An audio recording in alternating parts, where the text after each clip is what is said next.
이제 민수기 오늘 11번째 시간입니다. 오늘 설교 제목은 어떤 상처는 가치가 있다라는 제목으로 말씀을 대언하겠습니다. 모든 상처가 다 나쁜 것은 아니라는 말씀입니다. 어떤 상처는 가치가 있는 상처가 되기 때문입니다. 그렇지만 그럼에도 불구하고 상처를 좋아할 사람은 이 세상에 단 한 사람도 없을 것입니다. 상처는 일단 고통스럽기 때문입니다. 그럼에도 불구하고 오늘 하나님께서는 우리에게 말씀하십니다. 어떤 상처는 가치가 있다고 말씀해 주십니다. 어떤 경우에 상처가 가치가 있을까요? 상처가 우리로 하여금 그리스도 안에 있는 영생의 길로 우리가 걸어가도록 그 상처가 작용한다면 그 상처는 어떤 상처가 됩니까? 비록 아프고 괴롭지만 가치가 있는 상처가 될 겁니다. 사업에 부도가 나고 육체의 질병이 왔는데 그 상처와 고통이 하나님을 찾게 만들었어요. 그렇다면 그 상처는 하나님께서 역사하시는 상처가 될 줄로 믿습니다. 이스라엘 백성들이 언제 애굽에서 탈출할 마음을 먹습니까? 요셉을 알지 못했던 왕이 부임하자마자 이스라엘 백성들이 건강하고 부흥 성장하는 걸 보고 시기 질투했어요. 혹시 다른 나라가 쳐들어왔을 때 이 히브리 백성들이 외적과 한 몸이 돼서 우리를 공격하면 어떨까 두려움이 있기도 했어요. 그래서 이스라엘 백성들을 괴롭히기 시작했습니다. 고통이 극에 달했을 때 이스라엘 백성들은 비로소 입을 열어서 하나님 앞에 탄식하고 부르짖었습니다. 하나님을 찾았던 거예요. 바로 이 이집트에서 이스라엘 백성들이 언제 하나님을 찾았다고 말씀했습니까? 고통이 상처가 극에 달했을 때입니다. 감당할 수 없는 고통이 밀려왔을 때 이스라엘 백성들은 아브라함의 하나님, 이삭의 하나님, 야곱의 하나님을 찾기 시작한 것입니다. 바로의 폭정으로 말미암아 고통이 극에 달하자 이스라엘은 하나님을 찾기 시작했고 그 부르짖는 기도가 하나님께 상달되었습니다. 그것이 바로 이집트에서 애굽에서 탈출하게 된 상처라고 말씀드릴 수 있습니다. 하나님께서 말씀하십니다. 하나님께로 인도하는 어떤 상처는 가치가 있다라고 말씀합니다. 시편 120편에서부터 134편까지 이 15개의 시편을 성전으로 올라갈 때 부르는 노래라는 표제가 있는 시편이라고 합니다.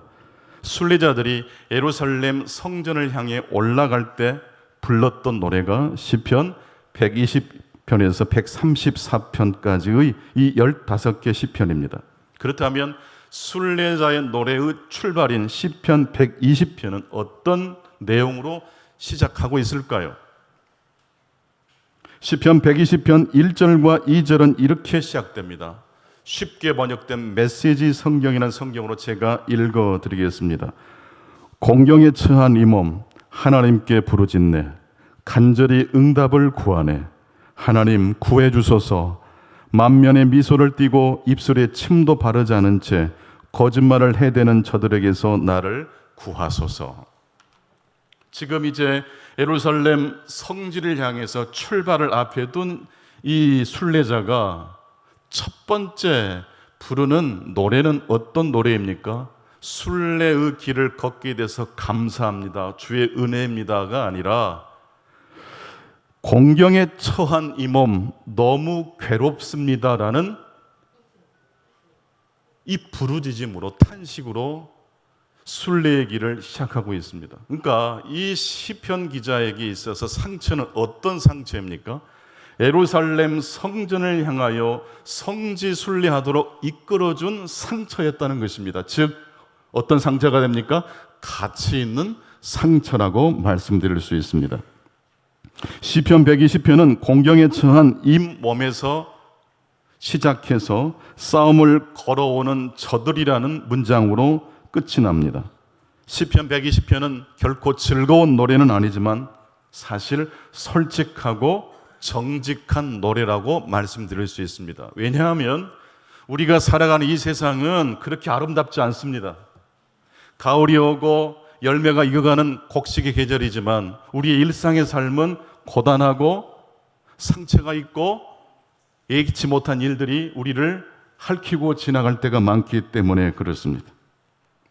그래서 신자가 서 있는 삶의 자리를 유진 피터슨이라는 목사님은 이렇게 설명했습니다. 남자들은 서로 치고받고 여자들은 서로를 헐뜯는다. 이게 우리 현재 신자가 순례의 길을 출발하기 전 현재 서 있는 위치를 설명하는 문장입니다. 직장생활 해본 분들은 이 문장이 무슨 의미인지 알 거예요. 승진하면 옆에서 질투해요. 내가 잘 되면 시기 질투가 얼마나 공격해 오는지 몰라요. 이 세상은 우리를 참 지치게 할 때가 많습니다. 그래서 나도 모르게 우리는 진짜 이렇게 살아야 되는 건가? 넋두리를 할 때가 종종 있습니다. 바로 그 불편함이, 고통이 그러므로 순례자의 출발점이라는 말씀입니다. 그 불편함이, 괴로움이 하나님을 향하도록 작용하고 있습니다. 여러분, 돈을 잃어도 그러므로 믿음을 잃지 않게 되기를 바랍니다. 누군가 여러분의 돈을 사기쳐서 돈을 많이 잃게 했다고 할지라도 여러분의 믿음만큼은 사기당하지 않게 되기를 바랍니다. 그 고난이, 고통이 오히려 하나님을 향하도록 이끄는 상처가 되도록 하나님 앞에 부르짖고 나아가실 수 있기를 바랍니다. 이 세상은 안식이 없습니다. 늘 싸움과 경쟁으로 가득 차 있습니다. 그래서 우리는 이 세상은 내 집이 아니고 하나님의 본향을, 오늘 또 성가대가 불렀던 순례자의 노래처럼 본향을 갈망하게 됩니다. 괴롭고 힘들 때, 짜증나는 일들이 벌어졌을 때 우리에게 필요한 것은 무엇인지 아십니까? 하나님의 조명입니다. 하나님의 은총입니다. 고속도로를 달릴 때 조명이 가장 절실하게 필요한 것은 분기점에 도달했을 때입니다. 내비게이션을 켜도 가끔씩 이 내비게이션이 좀 한 템포 느릴 때가 있잖아요. 무슨 다른 정신에 팔려 있다가 진입로로 빠져나가지 못하고 지나칠 때가 있어요. 근데 요즘에는 내비게이션도 나를 도와주지만 밑에 유도선이 그려져 있어가지고 정말 친절하게 헷갈리지 않게 분기점에서 나갈 수 있도록 도와주는 걸 보게 됩니다. 여러분, 시편 120편 그리고 오늘 우리들을 읽고자 하는 민수기가 바로 분기점에서 방황하고 있는 우리 신자들에게 하나님께서 비춰주시는 말씀의 빛이 될 줄로 믿습니다. 첫 번째, 하나님께서 오늘 우리에게 말씀해 주시는 말씀은 하나님께 인도하는 상처는 가치가 있다는 말씀입니다. 같이 해보시겠습니다. 하나님께 인도하는 상처는 가치가 있습니다. 출애굽기 2장에 바로 왕의 폭정에 이스라엘 백성들이 부르짖었습니다. 그 부르짖음이 하나님께 상달되었고 출애굽의 계기가 되었습니다. 시편 120편은 순례자가 출발을 하기 앞서서 공경에 처한 자신의 인생을 한탄합니다. 그리고 결국 그 한탄과 괴로움은 하나님의 성 예루살렘을 향하도록 이끌었습니다. 그렇다면 오늘 읽은 민수기 11장 내용은 어떤 내용입니까? 이스라엘 백성들은 출애굽한 지 만 2년 2개월 20일 만에 드디어 마침내 하나님의 약속의 땅을 향하여 출발하기 시작했습니다. 그렇게 해서 광야 행진을 출발했는데 광야 행진 첫 행진의 모습은 어떤 모습이었을까요? 이스라엘 백성들은 믿음과 소망과 사랑으로 행진하고 있습니까? 민수기 오늘 본문 11장 1절로 3절을 다 함께 읽겠습니다. 1절로 3절 말씀 같이 읽겠습니다. 시작. 여호와께서 들으시기에 백성이 악한 말로 원망하며 여호와께서 들으시고 진노하사 여호와의 불을 그들 중에 붙여서 진영 끝을 사르게 하시며 백성이 모세에게 부르짖음으로 모세가 여호와께 기도하니 불이 꺼졌더라. 그것 이름을 다베다라 불렀으니 이는 여호와의 불이 그들 중에 붙은 까닭이었더라. 믿음으로 힘차게 이스라엘 백성들이 행진을 시작했는데 행진한 이스라엘 백성들의 모습 속에 무엇이 가득 차 있었어요? 불평과 불만이. 그래서 하나님의 진노를 샀고 하나님의 불이 진영 끝, 이스라엘 백성들의 진영 끝을 불태웠어요. 이때 모세가 하나님 앞에 중보기도 함으로 하나님의 노여움, 하나님의 불이 꺼졌다고 했습니다. 이스라엘은 앞으로도 계속 이 광야 행군 중에 불평하고 원망하는 일들을 많이 합니다. 그래서 하나님도 상처받고 이스라엘 백성들의 삶을 이끌었던 지도자 모세의 삶 역시 굉장히 괴롭고 상처 입는 일들이 많았습니다. 뿐만 아니라 오늘 민수기 11장 4절 이하의 말씀을 보게 되면 단순히 불평을 넘어서 이집트에서 애굽에서 먹었던 고기를 그리워하고 있는 불신앙도 이런 불신앙이 없는 이스라엘의 참담한 모습이 펼쳐지고 있습니다. 여러분, 이스라엘 백성들이 고기 먹고 싶어요. 마늘도 먹고 싶고 생선도 먹고 싶고 참외, 오이, 부추, 파, 고기를 먹고 싶다고 불평했던 바로 이 장면 속에서 여러분은 무엇을 느끼십니까? 여러분은 언제 불평을 하십니까? 이스라엘 백성들이 이렇게 불평을 할 때 먹는 것이 없어서 불평한 것입니까? 마실 물이 없어서 불평한 것입니까? 이미 이때는 날마다 하나님께서 뭘 내려주셨습니까? 만나를 공급해 주셨습니다. 그러니까 살만하니까 불평하는 겁니다. 여러분, 불평도 아무나 하는 게 아니에요. 힘이 있는 사람이 불평합니다. 진짜 극한에 내몰린 사람은 불평 못해요. 이스라엘 백성들이 불평하는 소리를 듣고 모세가 탈진되고 말았습니다. 민수기 11장 12절을 보게 되면 내가 이스라엘을 배웠습니까? 내가 그들을 낳았습니까? 왜 나에게 젖먹는 아이를 품듯 품에 품고 가나안 땅으로 가라고 말씀하십니까? 민수기 11장 14절에서 모세는 그 책임이 너무 무겁기 때문에 나 혼자 이 백성을 감당할 수 없다라고 하나님 앞에 호소합니다. 그리고 11장 15절 보면 차라리 고난 당하지 말고 저를 죽게 해달라고 끝까지 이야기합니다. 낙심하고 번아웃에 쓰러져 버린 모세의 모습을 볼 수 있습니다. 여러분, 그럼에도 불구하고 하나님께로 이끄는 상처는 무엇이 있어요? 가치가 있어요. 동시에 불평이라 해서 다 나쁜 것 아니에요. 이 불평을 통해서 더 좋은 길로 인도하게 된다면 그 불평은 가치가 있을 겁니다.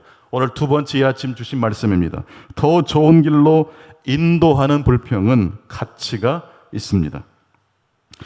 모세의 호소, 이스라엘 백성들의 불평이 하나님의 귀에 상달되었습니다. 그리고 하나님은 진노도 하셨지만 방법을, 길을 인도해 주셨습니다. 민수기 11장 6절을 보게 되면 이스라엘 백성들을 함께 모세와 함께 이끌어갈 70명의 장로를 세우라고 하나님께서 모세에게 일러줍니다. 혼자 그 무거운 짐을 지지 말고 어차피 이스라엘 백성들은 계속 불평할 것이에요. 이때 혼자 그 짐을 지지 말고 70명의 장로들과 함께 그 짐을 나누어 지우라고 하나님께서 말씀해 주셨던 것입니다. 이스라엘 백성들의 불평이 계기가 되어 더 좋은 방법이 창조되었다는 말씀입니다. 벽에 붙은 파리 효과라는 그러한 용어가 있습니다. 여러분, 벽에 파리가 붙어 있는 장면 한번 연상해 보십시오. 어떤 일에 실패한 사람이 좌절에 빠지면 그 실패가 인생 전체를 다 삼켜버리는 것처럼 느껴집니다. 근데 나는 좌절하고 죽겠다고 하지만 벽에 붙어있는 파리는 나를 보면서 어떤 생각을 할까요? 저 사람 왜 저렇게 하고 있지? 그러지 않겠어요? 과거의 여러분의 실패 경험을 1인칭 관점에서 기억하는 것과 3인칭, 그러니까 벽에 붙어있는 파리와 같이 제3자의 시선, 객관적 시선에서 우리의 상처와 좌절을 한번 생각해 본다면 1인칭 신점이 심장 박동수가 더 빨라지게 할까요? 3인칭 관점 시점에서 내 인생 실패를 돌아보는 것이 심장 박동수를 빠르게 움직이게 할까요? 당연히 1인칭 관점에서 우리 과거의 실패를 기억하면 심장이 빨리 뛰어요. 너무 고통스럽기 때문에. 그러나 3인칭 관점이라는 것은 내 일이지만 내 일이 아닌 것처럼 다른 사람이 마치 내 일을 바라보는 시선, 즉 벽에 붙어있는 무엇처럼 파리처럼 내 문제를 다시 회상해 보는 것입니다.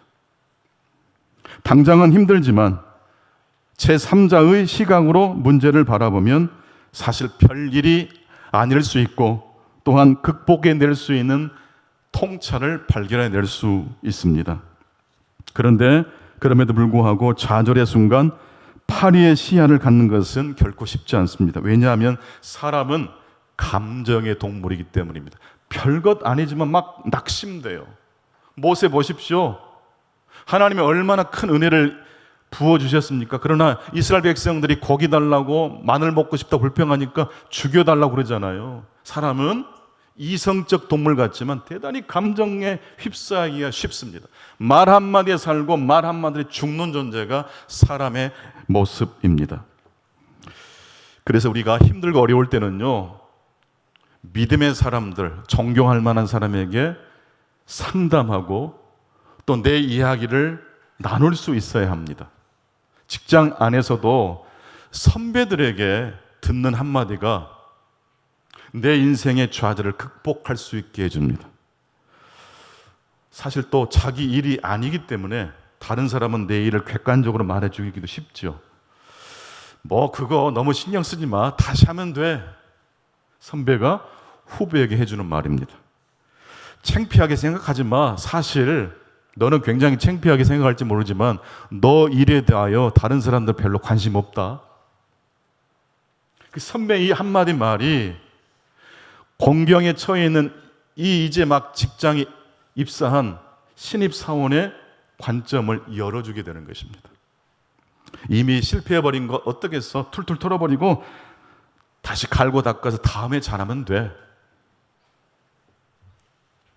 인생의 선배는 마치 파리로 둔갑하는데 달인과 같은 존재인 것 같습니다.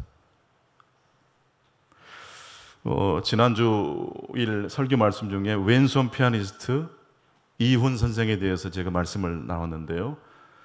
오른쪽 몸과 오른쪽 손이 다 마비됐을 때 스승 전영의 교수가 한 걸음에 미국으로 날아가서 그 제자에게 던졌던 말이 뭐예요?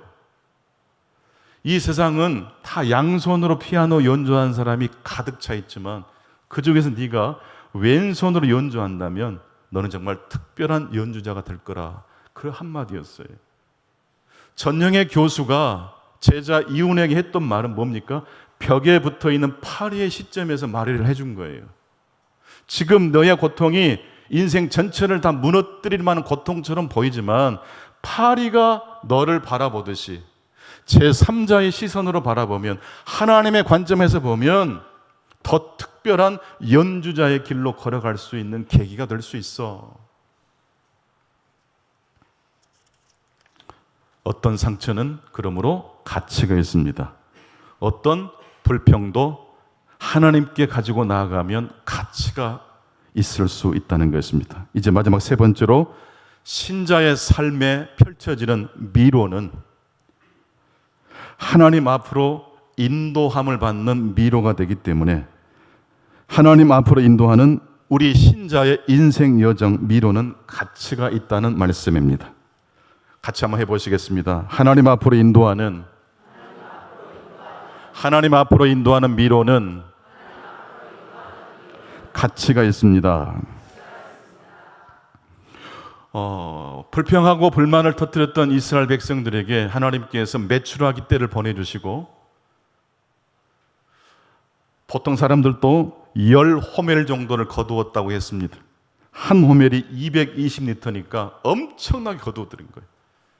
그래서 고기 먹고 싶었던 이스라엘 백성들이 이제 막 메추라기를 구워 삶아서 먹는데 그 고기가 이 사이에 끼어 있을 때 하나님이 진노하셔서 하나님의 진노가 폭발을 해버립니다. 그런데 말입니다. 오늘 민수기 11장은 그럼에도 불구하고 하나님의 진노로 끝나지 않아요. 민수기 11장 마지막 절 35절을 같이 읽겠습니다. 시작. 백성이 기브롯 핫다 아와에서 행진하여 하스레드에 이르러 거기 거하니라. 기브롯 핫다아와는 탐욕의 무덤이라는 뜻을 가졌습니다. 이스라엘 백성들이 죄가 탐욕의 무덤처럼 가득 찼어요. 그런데 여러분, 이스라엘 백성들은 탐욕의 무덤에서 정지하고 거기에서 인생을 마감했나요? 계속 행진하고 전진했습니까? 계속 나아갔어요. 그래서 오늘 11장 35절에 보게 되면 행진이라는 단어가 나옵니다. 행진, 앞으로 나아간 거예요. 그럼에도 불구하고 하나님은 이스라엘 백성들을 이끄시고 인도하셨다는 말씀입니다. 우리 인생이 아무리 복잡하고 그래서 앞길이 캄캄해 보일 때도 신자의 인생은 계속 행진하는 여정이 될 줄로 믿습니다.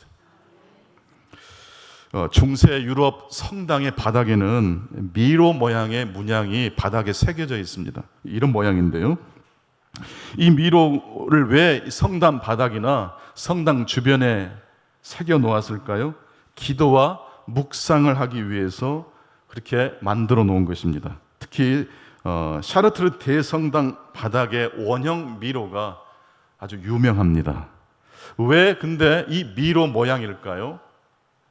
복잡한 길을 따라가다 보면 어느 순간 중심에 도달하게 됩니다. 이 중심이 상징하는 게 바로 하나님의 품입니다. 인생 여정이 직선이 아니에요. 구불구불해요. 어떤 때는요, 중심으로 가는 게 아니라 옆으로 그냥 길이 이어지니까 손해보는 것 같은 느낌이 들어요. 그러나 이 길을 계속 가다 보면 결국 어디에 다다르게 됩니까? 중심에 다다릅니다. 신자의 인생 여정은 광야 여정입니다. 미로를 걷는 여정이에요. 앞에 캄캄할 때가 있고 어떤 일에 숨 막힐 때가 있지만 우리의 인생 여정은 멈추면 안 돼요. 계속 전진해야 돼요. 전진하다 보면 중심에 다다릅니다. 그 중심이 바로 하나님의 품입니다. 길이 꼬이고 복잡해 보이지만 마침내 중심에 도달합니다. 이 중심이 바로 예루살렘 성전을 상징합니다. 중세 시대에는 직접 이스라엘까지 성지순례한다는 건 대단히 어렵습니다. 위험하기도 하고 돈도 많이 듭니다. 그래서 성당 바닥에 이 미로를 만들어 놓고 무릎을 꿇으면서 기도하고 말씀을 묵상하면서 천천히 걸어가면서 삶에서 쌓인 복잡한 생각들이 이 미로를 걷다 보면 풀어지는 거예요. 아, 복잡해 보여도 계속 가면 뚫려요.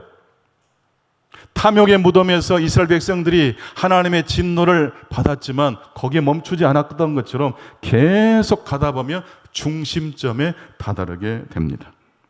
우리의 인생 여정은 그러므로 하나님 앞에 도달하는 여정이 될 줄로 믿습니다. 여러분, 세계적인 영화 감독 중에 그 조스라는 영화를 만든 감독 스티븐 스필버그라는 감독인데요. 이 영화로 세계적인 흥행 감독이 되셨습니다. 이 조스라는 이 영화를 만들 때 이 상어를 실제적으로 아주 실제적인 리얼한 모형으로 제작을 해서 이 상어가 움직일 수 있도록 특수 제작을 했다고 합니다. 그런데 당시만 해도 기술력이 좋지 못해서 이 모형으로 만든 기계 상어가 자꾸 오작동을 일으키는 거예요. 고장이 잘 나요. 자꾸 이제 촬영을 해야 되는데 기계가 오작동을 하니까 어떻게 해야 됩니까? 판단을 해야 돼요.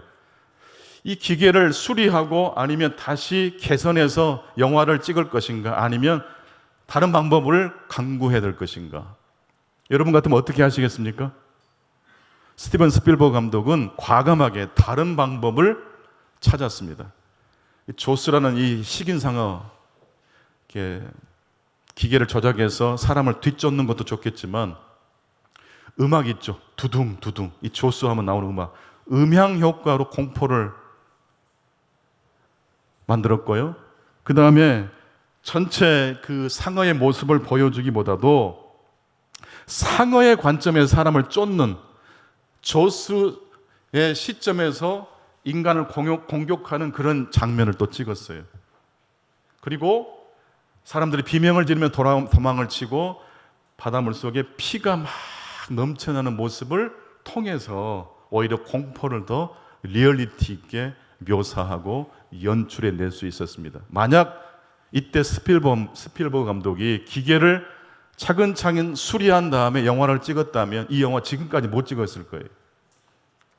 여러분, 인생 여정이란 건요, 차근차근 꼼꼼하게 모든 걸 다 완벽하게 다 수리한 다음에 진행하는 방법도 있겠지만요, 어떤 경우는 과감하게 버릴 건 딱 버려버리고 퉁치고 도약하고 전진하고 통과해야 될 필요가 있습니까? 없습니까?